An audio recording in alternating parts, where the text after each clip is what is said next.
Welcome back to the third episode of Mountie Days, your source for Berea College news. I'm your host, Shakina Estel. And I'm her loyal sidekick, Mark Leslie, with all the superhero powers of every superhero ever in the history of superheroes. We'll take a look back on some events that took place this fall and look forward to homecoming, which is this weekend. And also in this episode, we'll take a look at this year's basketball teams in our award-winning Campus Christian Center. We'll also feature something interesting going on in the college library. Fall is fast winding down, so let's start by wrapping up what's been going on this season. As we say goodbye to some things, we welcome back others.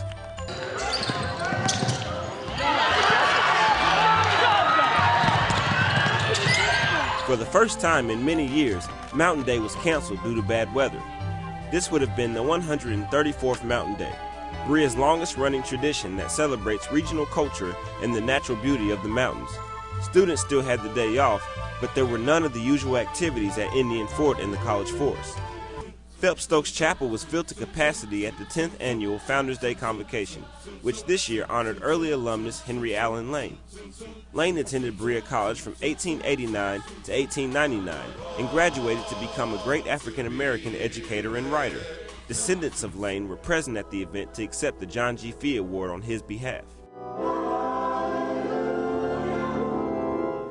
The Fee Award intends to honor Berea alumni families, first of all, who reflect John G. Fee and his vision as evidenced in our motto and in the Great Commandments.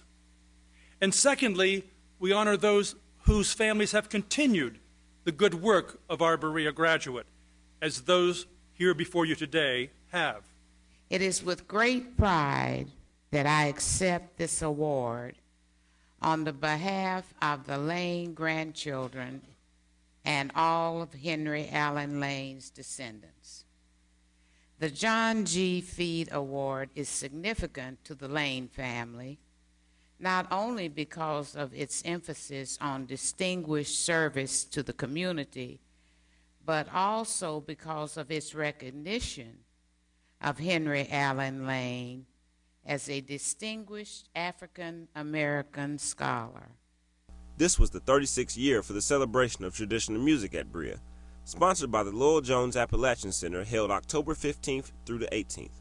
The event included concerts, jam sessions, dancing, and more, showcasing homemade music, the kind passed on from person to person in the Appalachian region and the musicians who play it. Berea's own Lowell Jones presented the annual symposium, sharing his research about the humor that accompanies folk, country, bluegrass, and gospel music. And as always, students were active serving our local community. Mountie Days was on site for a service project that greatly impacts Madison County. A lot of families in Madison County will be counting on the Berea Food Bank for help this winter. For the 17th year, Berea College's Center for Excellence in Learning Through Service and Students for Appalachia are helping keep these shelves stocked through their annual Hunger Hurts food drive. Berea senior Sarah Timberlake coordinated this year's food drive. My goal for this year is 10,000 pounds. Last year on the day of the food drive we raised about 8,000, which is a lot of food, but we've done 10,000 in the past, probably 10 or 15 years ago. And so I think as many people as need the food bank this year, we should try to reach that again. This has been one of their hardest years yet. As of like the middle of September, they'd served 622 families. And those families aren't just visiting one time, they're coming back over and over. They've had over 900 visits so far this year, which is way more than they've ever had in the past. We have all of our Celt students are here, but it would be really awesome if we could get more of the community involved. And also there are some places in like the outskirts of Berea that we don't reach on our routes and we don't put bags out to. And that's just a matter of what we have time to do and how many students we have that are willing to do it. So hopefully in the future we'll be able to reach every single house in Berea. Berea College Dining Services has also been doing its part to help feed Madison County with their own food drive. There's nothing here yet, but on November the 12th, this area will be filled with food donations for the Helping Hands Food Drive, sponsored by Berea College Dining Services. It's a company-wide initiative. It's taken place since about the mid to early 90s, and every campus across the nation that is Sodexo participates, and each individual account does it for their community. So all the food that we get here goes to benefit the Berea Food Bank. So it's all donations go directly to them. Last year we had around 2,000 pounds, so we hope to eclipse that. So that's what we're looking for. And of course, they can bring it in anytime. We participate in donating food to the food bank throughout the year, not just during this time. So it's not necessarily now. They can use food anytime. So donations that are brought here will be taken there. This is a very important initiative, especially in today's economy. The food bank here is really, really hurting. They've had more people in the month of September than they had the whole season last year, and in order for them to get what they need, everyone really needs to participate. It doesn't just need to be the large groups. Bring 6 cans in, bring 2 cans in, 1 can, doesn't matter, it'll all help. It's that time of year again. Homecoming 2009 is this weekend. The theme this year is Berea, Berea Beloved, and Berea is giving love back to those who love it. Receiving awards from Berea will be Dr. J. Dan Patillo, retired botanist and conservationist of Western North Carolina, who is receiving Berea's highest alumni honor, the Distinguished Alumnus Award. Kentucky attorney Della Mae Justice will be honored as Outstanding Young Alumnus, and Dr. Bill Laramie, Berea's Vice President for Alumni and College Relations, will receive the award of Honorary Alumnus. Along with the great events that happen every year, there are 2 new events just for alums.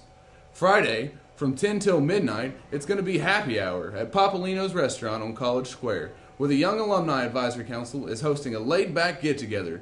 Pizza and drinks are free, so plan to be there, all you young alums. You don't want to miss this one.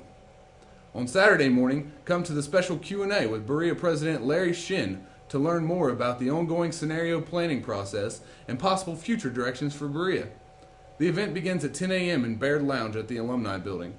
Go to Berea's website or call the Alumni Relations Office for this full schedule of events. Saturday's basketball games are a big part of the homecoming. The Lady Mountaineers play at 5:30, and the Berea men take on the Ohio State University at Mansfield at 7:30. You take it from here, Mark. This will be a season much different than any we've seen in the past few years. There have been major changes to both the men's and women's teams. Mountaineers head coach John Mills will be commanding one of the strongest teams in his tenure at Berea College. And this season marks the beginning of a new era for the Lady Mountaineers as Terrence Brooks takes over as new head coach. Mountie Day spoke with both coaches about their expectations for the 2009-2010 season. I feel the expectations for this team is pretty high. We've come off of two years of very solid seasons. We have a very strong nucleus of upper class players back. Gives us four juniors and 2 seniors, which is very good for us. With the makeup of the team, I feel our depth is going to be really good. We're going to be something fun to watch. We've added a new point guard, Rudy Evans, who's just, I think, really going to be a phenomenal player for us. We've added Rodney Goodson, a 6'10" post player out of New York. These players are really going to help us through this transition into this new year. We always play a very aggressive style of basketball. I feel that we play a fairly solid up-tempo game. That's going to continue, and I think that's going to get better because the quality of our bench is going to be better, and then we can look farther down the bench to draw from that to keep the pressure on people and keep the pace up. We'll mix our defenses up. Offensively, we're going to push the ball. We're going to go inside, outside, just keep the ball moving, get high percentage shots. This group pushes each other to the limits each day. They get in each other's face. They do it to make each other better. I know from just an observer standpoint, you may not understand what's going on, but from a coaching standpoint, it's a welcome thing because the more pressure they put on each other and the harder they push each other, then it helps them in game situations because that's what other teams are going to be doing to them. This team this year is one that can have a tremendous year, and it's one that I feel that the fan base is going to grow as the year unfolds because everybody likes a winner, and if you want to get on board with a winner, you better get on this one quick because that's the way it's going to be. Let's go.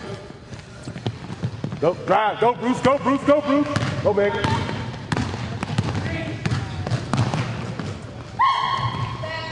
I've always dreamed of being a college coach and having that opportunity and having the opportunity to come to Berea where the program has already been successful. it means a lot to come in and try to keep it successful and to build on the success they've already had. I know in the past the fans have really liked the way they go up and down the floor and they shoot the threes and score a lot of points. And we're not going to come in and try to change that. You know, the thing that we're going to come in and do, we're going to try to make the kids understand that winning championships, you have to play defense. And scoring all those points are great, and that's what we want to do, but we can't give up that many points. So the expectations are high. We're going to set the bar high. We want to win the conference, also win that conference tournament, and have an opportunity to go to the national tournament. We sit down and talk to the kids about the things that we have to do as a team to get there, and we're very impressed with that work ethic that the kids have right now, trying to prepare to get there. Our concentration right now at the beginning of the season is defense, because we have to get all these kids to understand that everybody has to be ready to play, and that's the way we're preparing the team. We've got 16 kids on the team this year, and we're wanting to play all 16 kids, so we're working every day hard to prepare everybody at every position and to be a better defensive team, but also be the same type of offensive style team. I know they graduated a senior last year that scored a lot of points. We're preparing this team for everybody to contribute at every position. We never know who's going to be out with an illness or an injury, so we have to prepare everybody. So basketball-wise, I would say the most impressive thing is just the work ethic of all the kids that are coming in. Just come out and support Lady Mountaineer basketball, and we're going to work hard as a coaching staff and as a team to get back to that national tournament. Everybody on the baseline, real quick.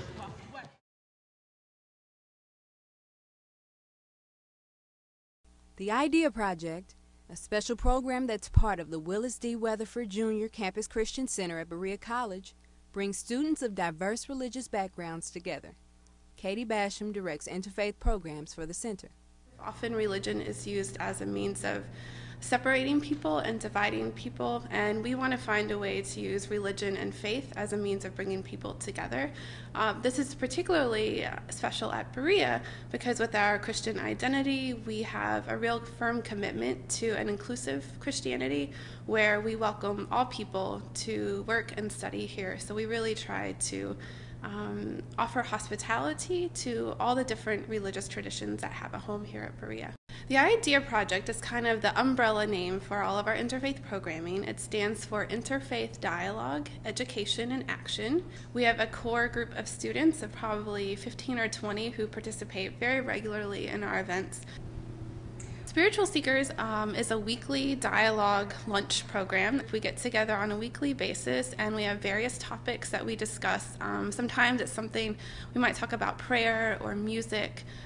Sometimes we do slightly more controversial issues like religion and politics or religion and sex, you know, kind of all different topics. And essentially it's a time where people from lots of different backgrounds can come together and share stories about their own faith. We work really hard to create a safe environment where people feel safe to ask questions and where people feel safe to be who they are. I think there's a common misconception with an interfaith dialogue that when you enter into that space that you're asked to leave something at the door so you can't be fully who you are. But we ask that our participants be fully Christian, fully Muslim, fully Buddhist, whatever that is. We have a campus with a lot of very, very devoted people of faith. And I think very often there tends to be a little bit of tension between those groups, or they just don't really understand each other. Or a lot of people on campus just don't know about other religions. And I think it's good, especially in terms of doing service to others. Berea's Bright Idea was recently recognized with a Bridge Builders Award from Interfaith Youth Corps, an international nonprofit organization with the purpose of building mutual respect among young people from different religious traditions for cooperative services to others. Katie traveled to the organization's annual meeting in Chicago last month to accept the award on Berea's behalf. The Interfaith Youth Corps has developed a network of interfaith youth leaders across the country and around the world called the Bridge Builders Network, stemming from the belief that people of faith are capable of building bridges rather than bombs, since religion is often used to divide people and as a means of violence. This was the first year that they had awards. There were 4 categories of awards, one of which was the Campus Bridge Builders Award. There's really lots of amazing work being done on campuses all across the country and around the world. So it's really exciting to be recognized for the work that we're doing here. And I'm just really proud of the many, many people at Berea who have contributed to that work. It's not an award just for me or for a few people in the Campus Christian Center, but I really think it's an award for people all over campus who have worked to make this program successful. Interfaith Youth Corps founder and director Dr. Ibu Patel was a convocation speaker at Berea several years ago. He'll be back on campus to speak March 18, 2010. Visit the convocation page on Berea's website for more details. Speaking of families, here's one now just about the whole family. Bill Carlisle and his son Billy. I want to be a country singer. There's an unfamiliar sound coming from the basement of Hutchins Library. It's the sound of history preserved in the Berea College Appalachian Sound Archives. Thousands of non-commercial sound and video recordings are stored there, documenting elements of Appalachian culture and history, such as traditional music, religious expression, spoken lore, and radio programs. Thanks to the Sound Archives Fellowship Program, researchers and artists from throughout the U.S. and even other parts of the world are able to make use of these resources for a wide variety of projects. 2 fellows made presentations about their work this fall. Glory, glory. Paula Lark, a writer, musician, and storyteller from Stone Mountain, Georgia, directed her work at gathering music and other materials to be used in a school-based musical presentation, using the lives and times of her 2 grandfathers as its backdrop. She emphasized the importance of preserving family history and demonstrated ways of doing this with modern technology and through creative expression. Wandered off, looking for his people in the woods of Alabama. Left one family to find his own. I've got love like a river in my soul.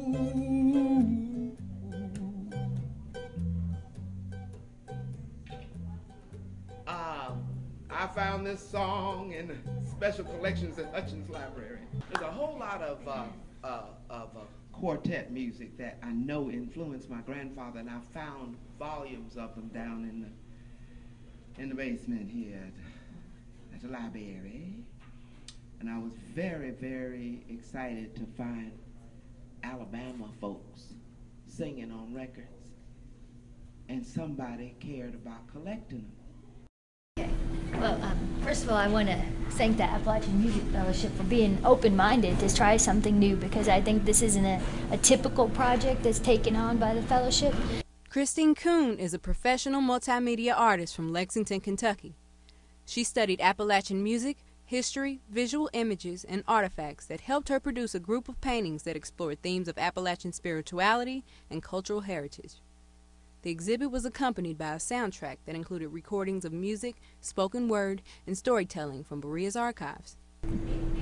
And I listened to folk tales, I listened to the ballads, the child ballads, I listened to a huge variety of religious music, all the hymns from the Sweet Songster. I know I didn't listen to all of them, but a lot of them. And the part that I found most moving were the people singing hymns. There's congregations singing hymns, and then there are individual people that were recorded by scholars singing hymns. So I found that very moving.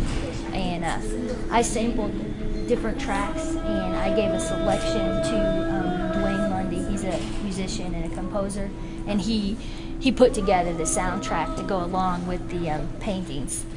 Information about other fellows, their projects, and the Sound Archives Fellowship Program is available on the Berea College website. Well, that's all for this episode. Hey, thanks for joining us again on Mountie Days. This was your episode 3.